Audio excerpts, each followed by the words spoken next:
Hey, what's up, garden friends? So glad you can make it. I got a special episode for you. No tripod today, but I am in beautiful Los Lagos here in Granite Bay, California, at the home of Ruby Andrews, a renowned gardener, landscape designer, a self-taughter. Really impressed by Ruby. She is a true gem of the garden. But today I'm gonna show you a little video and show off her landscape that she, at her home here, has now named it Granite Oaks. Now Ruby Andrews, also designed and built another famous landscape around her previous home called Maple Rock, and it's pretty darn impressive. I suggest you look it up. But you know what? This one's a little bit smaller in scale, but the quality and the density, the diversity of plants that she's chosen is just really mind blowing. So here we go. Let's take a little walk through Granite Oaks. So such a beautiful, beautiful landscape. Let's just start right in the beginning. And this is actually just the mouth leading into the garden. It is just absolutely, I mean, I'll probably say the word remarkable 1,000 times in this video, but to describe this garden as anything less than just absolutely just terrific, gorgeous, breathtaking. But just, I mean, look at it. I mean, if you want to get ideas for how to plant with color and texture and using different various heights and all these different plants, he's really blended different techniques and styles of planting. Got a beautiful little hillside to my left that I didn't even show you, but look at this. And we're not even in her landscape yet, her full garden yet. This is just the beginning, but yeah, as you can see, a lot of maples. There's a canopy of oak trees that were here naturally. There are some sequoias as well that have been planted, but everything else has all been put in within the last about 12 years or so. It's really impressive. But I mean, this is a very polished landscape. When I say this is one of the most beautiful landscapes I've ever been to, I am not over exaggerating. I mean, it'll blow you away. So here we go. This is Frog Lane. She has a lot of names for all of her little areas of her garden. This is Frog Lane. There's plenty of frog statuary, and it all started with this guy right here, the famous frog of Frog Lane. But look at this. Like I said, this is gonna be a great video. Hopefully just not just to enjoy, but maybe get inspired on what you can do in your own landscapes. A little hand-built water feature there. Beautiful. And look at this. Oh, so beautiful. Look at all of these. And there's Ruby herself, the architect of this dream. Thank you. This is for my YouTube channel. Yes, thank you so much. But look at that. If that's not a view you want in your backyard, I don't know what is. Super impressive.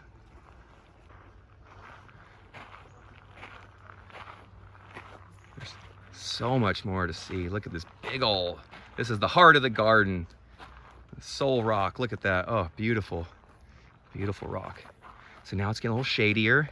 We're on a beautiful little footpath here. This is up against the back portion of her property. And look at this. There's so much color in this landscape. A lot of it, some of it's coming from the blooms, but most of the color I'm noticing, it's from the canopies, it's from the foliage, it's from the leaves of these plants. So she's chosen just a beautiful, I'm standing on a big, massive, look at these granite slabs right here. They're just part of the landscape. You can't remove those, but she does garden around them, and it is absolutely incredible. Here we are. Oh, there are trails upon trails upon trails. I'll take this one. I could have gone to the right, but I'll go left. Oh, boom. Look at all these beautiful plants. So there's some traditional elements to the landscape. You see some lawn turf. There's, of course, the backyard with the pool. Gotta love that. But there's so much more of the space. For all the cement you see, most of it's a very small portion of the backyard. Most of it is just covered in plants. I mean, I can actually smell the plants right now. Not just the flowers, but it smells like when you go into a forest, like a nice moist forest in spring. That's what it smells like back here. The fragrance is just incredible. I'm loving it right now.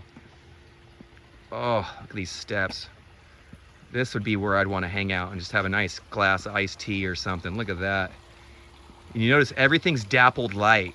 There's so much canopy going on with some of these mature trees, and then there's an understory. You can see the dogwoods and the maples Look at this maple right here. It looks really cool. This is a cousin it plant right here. It's really cool acacia, just hanging down over everything, just growing like a monster. She said it was only supposed to get 4 feet tall. That thing's 10 feet tall. So everything's, I mean, she also brought in a lot of planting mix, like 170 yards when they first started. So it really, all the plants at least have good soil to grow into. That's why everything you see is really just doing well. This is a handmade, one rock at a time, inserted into that little riverway there, that little creek, and it's just absolutely just gorgeous. Just look at that, and the sound. It's just great. I love it out here. Look at that little bear's breech. Those are so cool. Look at that. Got these big gnarly leaves and these really cool, this acanthus, the bear's breech. Super cool. But there's so much more to see. We've only seen a portion, so let's keep going. Oh man. There is, like, look at all these different ornamentals. The Virginia over there. Or Virginia? Yeah, I don't know. Right there. They're beautiful though. You can see them. Big leaves and blossoms. And check this out. Oh, this is cool. She's got bird baths all everywhere. Tons and tons of really cool bird baths. And you'll notice all these great ground covers she uses as well. These are just really just seem to fit in everywhere. And it breaks everything up. You see nice clusters of plants, but not one plant ever takes up too much space. You'll see some organization, but it's kind of loose. And so it does have like a natural kind of organic feel, like you would see out in nature, out in a nice, cool, wet, temperate forest or something. It is. But check this out. I was really pleased by this. And if you can hear that, I hope you can hear that as well as I can. Oh, it's a full metal, all metal, so you can hear it just kind of ting on the clanging against it. I love that. And this is just a beautiful little nook up here with just, I mean, look at all the maples. There's maples upon maples upon maples. And let me show you this view. I don't want to pan too fast. Oh, and just so many cool, interesting trees and shrubs, and it's a great natural barrier against with her neighbor here. But look at that. Oh, they're so peaceful. Ooh, I was sweating earlier, but you know what? Right now it's in the shade. It's so much cooler up here. It's like, I can really tell the difference. It's pretty enjoyable. I like it. I like it a lot. But look at all these Japanese maples. She's definitely like me. She loves Japanese maples. I do too. And what's cool is I should have counted the different varieties, because it's got to be over a dozen different varieties so far that I've seen. There's so many lace leaves, broadleafs. We got the red leaf, green leaf varieties. We've got the ones that were like kind of silverish, some that are kind of yellow. It's really cool. You can hear the pool equipment going. But look at that. That's where the pool equipment's at. Look at it. It's all hidden. Just covered by beautiful plants. That is one beautiful landscape. And there's even more trails that I haven't even gone up or down. But it's just absolutely super impressive. So there's even another trail up there you could take. There's trails everywhere. Look at that. Look how good this fuchsia's looking right here in the shade. Everything's getting irrigated on a timer with drip system, with micro sprays on little posts. You can see one right here. See one just kind of sticks up, and she says she likes those because she has so many plants. It's easier to kind of reach them all, but it's also nice to see when one's not working, if it's clogged up. It's easier to kind of walk around and check to see. That way, for her, she really wants to make sure all of the plants are getting what they need. And so sometimes just physically being able to visibly see it can be helpful. But look at that view. I mean, come on. This is garden goals, people. I think I made a new best friend with Ruby. She is a delight, super knowledgeable, and obviously the passion kind of shows itself in the landscaping right here. And what's really cool, she's self-taught, DIY, did it herself, had some help along the way, but all the design elements and choices are up to her. And it's, I mean, from Maple Rock to Granite Oaks, I mean, it's just a breathtaking piece of artwork. She said she wasn't much of an artist, but I would disagree. I'd say she's one of the best artists out there.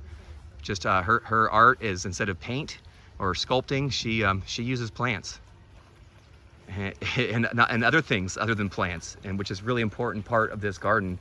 There are so many elements that you can look towards. There's lighting, there's the garden art, and just the overall structure of the landscape is just super, super stunning. Well, that about wraps it up for this episode of Field Tripping, guys. I hope you enjoyed it. I hope you stayed along this long, and I really hope you enjoyed seeing this incredible yard and landscape. And honestly, there's plenty of it. I didn't even show in this video. The front yard, the side yard, the area along the street is just as gorgeous as all of this. So I should have taken more, darn it. But until next time, garden friends, happy gardening to you all. Never stop growing.